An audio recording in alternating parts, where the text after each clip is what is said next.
Dans le cas général, nous avons pu constater des anomalies qui s'étendent sur tout le territoire national. Il y a d'abord le fait que le nombre des inscrits sur les listes électorales soit inférieur au nombre des inscrits sur les PV. À titre d'exemple, par exemple ici à Sotobois, comme vous le voyez, nous avons 75 226 inscrits et 78 573 votants, avec un nombre de votants par dérogation qui sont au nombre de 3 957. Alors, le candidat Fogna Singbe a eu à Sotobois 75 955 et pour notre candidat, M. Agbome Kodjo, un score de 553. Nous avons constaté aussi que le nombre de bulletins dans l'urne, si on additionne le nombre des votants, le nombre des votants par dérogation, le nombre des votants omis, que ce nombre est supérieur, par exemple, au nombre officiellement inscrit sur les listes. Par endroit, notamment à Akebou et dans le nord, nous avons des délégués, nos délégués qui ont été chassés des bureaux de vote. À Amou, par exemple, nous avons constaté, excusez-moi, nous avons constaté que le nombre d'inscrits 142 est inférieur au nombre total de votants, avec dans cette case un score pour le candidat uni qui est de 155 et le reste des candidats aucun bulletin.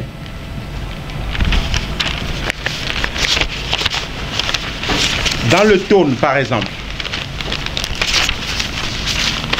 il est constaté que dans le bureau de vote numéro 2 à Palaté, le nombre de votants est de 284, ce qui est conforme au nombre des inscrits. Et aucun candidat n'a été voté. Cela sous-entend qu'ils ont attribué le score de 284 au candidat uni. Évidemment, toujours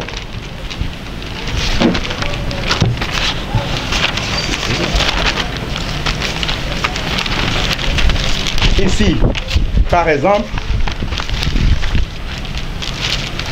nous sommes dans la COSA. Le nombre total des votants dépasse le nombre total des inscrits. Fogna Singbe a eu 279, soit ils ont attribué dans la case des chiffres au candidat Tchassona 0, 0 et à M. Kodjo un seul bulletin. Ce qui est encore grave, toujours dans la COSA, dans le bureau de vote numéro 1, nous avons 199 inscrits, 223 votants. Dans cette case, aucun bulletin. Et pourtant, on a fait signer des PV.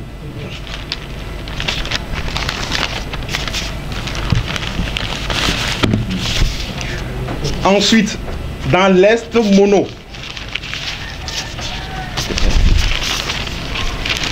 nous avons 312 inscrits, 249 votants,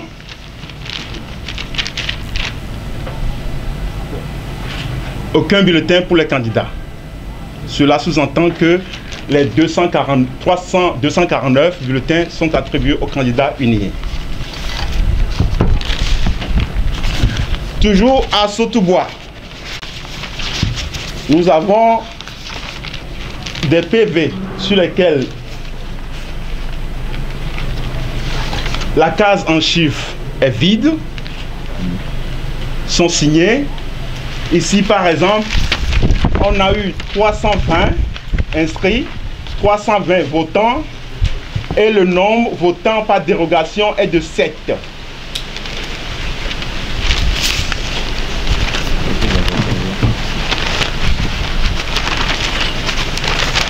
Et spécialement à Sautoubois, nous avons des PV qui sont similaires, c'est-à-dire que dans la case des chiffres, aucun n'est inscrit.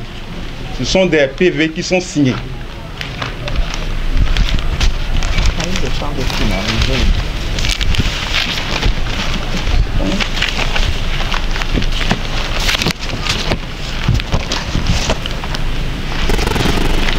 Ici, vous avez Amou, nombre d'inscrits 176, nombre total de votants 180, nombre de votants par dérogation de 4.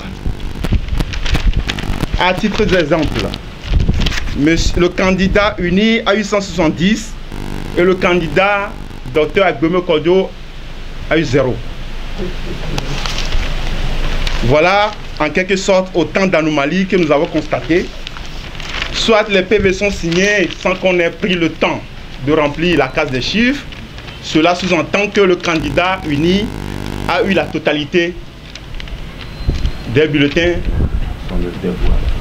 des voix qui lui sont attribuées.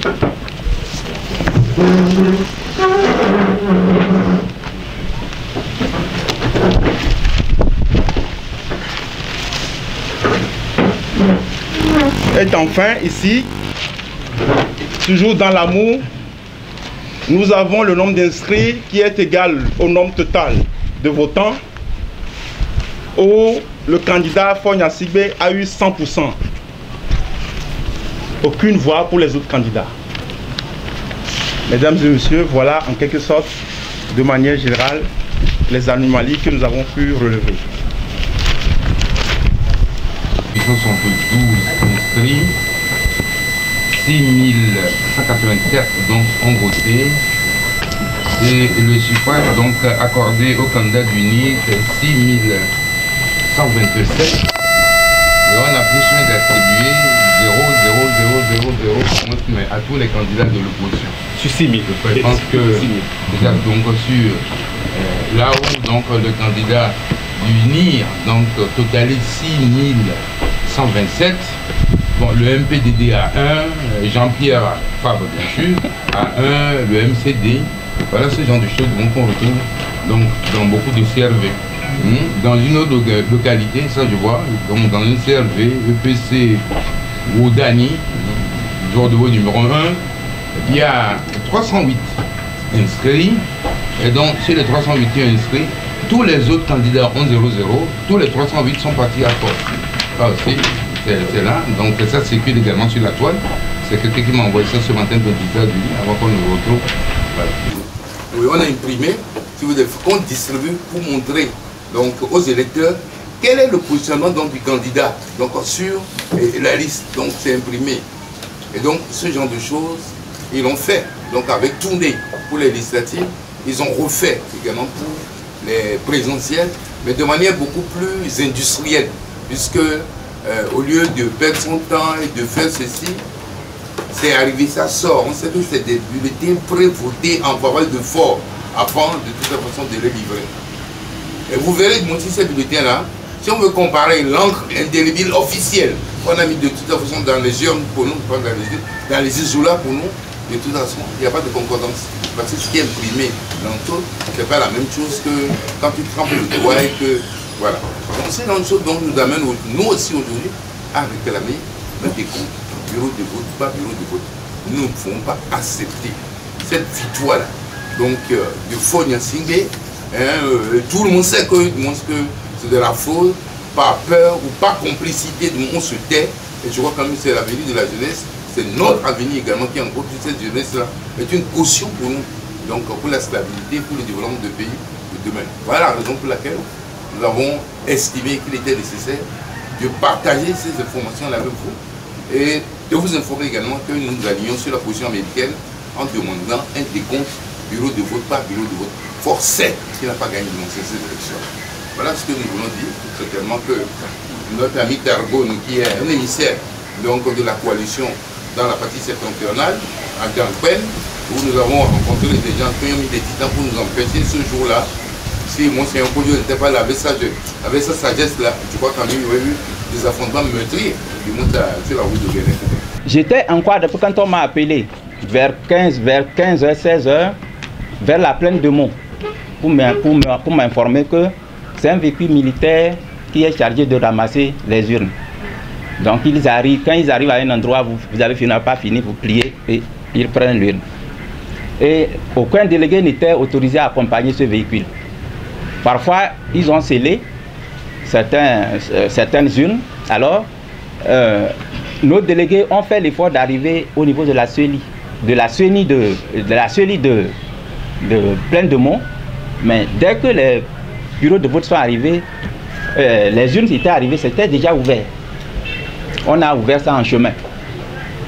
Et le délégué du candidat MPDD n'était pas autorisé, n'avait pas accès à la CELI. Vous comprenez? Et lui, il était obligé de partir. Donc, dans la plaine de Mont, là où le délégué était resté pour superviser le bureau de vote, on a constaté que le MPDD avait battu UNIR là-bas.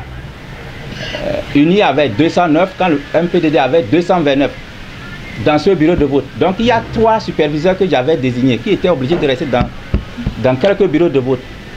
Donc dans un autre bureau de vote, c'est UNIR qui a battu 103, le MPDD à 49. Dans l'autre, on avait 808, UNIR à 62. Et c'est les 3 seuls PV ils ont pris ça sous forme de note, puisque la manœuvre est telle sorte qu'on ne remette pas de PV à un quelconque délégué. Alors, et voici. Alors, le scrutin vers la partie septentrionale, pour le dire, ça n'a été qu'un bourrage d'urne. On a chassé dans nos délégués dans le bureau de vote, ils ont subi des voix de fait. Ce n'est pas tous les délégués. Ce n'est pas dans tous les bureaux de vote. Et puis en fait, nous avons eu des résultats clairs. De toute façon, en tout cas, la région maritime, une grande partie également des plateaux, des résultats assez clairs et qui du moins donnent, si vous voulez, les indications de victoire que nous avons en tout cas donné lors de notre première conférence de presse avant donc l'annonce de la constitution par la CENI. Force est de constater, contrairement aux représentants des autres candidats, je n'ai pas été contacté pour d'abord, dans un premier temps, participer à la séance de débriefing qu'a organisé la CENI quelques heures avant la proclamation des résultats. Et en dernier lieu, c'est que je n'ai pas été contacté non plus pour assister officiellement à la proclamation des résultats que nous tous nous avons eu à la télé le dimanche 23 février 2020. Je vous remercie. Non, je voulais dire qu'il y a une préméditation contre nous. Pourquoi on a appelé tout le monde, on n'a pas appelé? On craignait le syndrome Pedro, qui va faire scandale là-bas. On craignait le syndrome Pedro, à Moussou, qui va faire scandale là. C'est pour ça qu'on n'a pas appelé. Pourquoi on n'a pas appelé? Pourquoi on n'a pas appelé? Parce qu'on sait, comme il est dans l'équipe, et que nous aussi nous suivons, quand on a quelques résultats, s'il voit de mon compte dire autre chose là-bas, ben écoute, il va peut-être réagir. C'est pour ça qu'on n'a pas appelé. Voilà. Je voudrais aussi rappeler que à la CENI, alors que les élections s'approchent, notre représentant se retrouve envoyé en mission en LDC et idem pour le représentant de l'ADI. Et les deux représentants ont fait savoir au président que c'était une période sensible où il devait être là. et on les a contraints à exécuter la mission. Parce qu'il y a une disposition réglementaire interne qui vous oblige quand on vous envoie en mission, sauf pour des raisons de force majeure ou de maladie, que vous allez à la mission. Donc ils étaient naturellement hors du pays.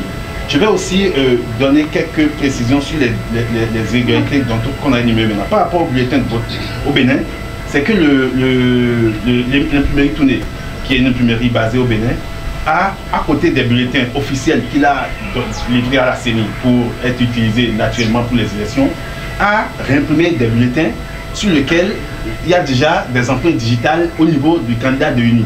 Et ces bulletins, ce n'est pas qu'on les a sortis. Et ces bulletins sont répertoriés dans la numérotation avec tous les autres bulletins qu'on a utilisés dans le pays. Mais ce n'est pas que ces bulletins, on les a sortis et qu'on a mis les empreintes après. Non. Les empreintes ont été grafiées et intégrées à l'impression. Absolument. Et donc on en a abondamment comme exemple. Ce qui est impressionnant aussi, c'est le fait que plus on monte dans le pays, plus les gens votent à 100%.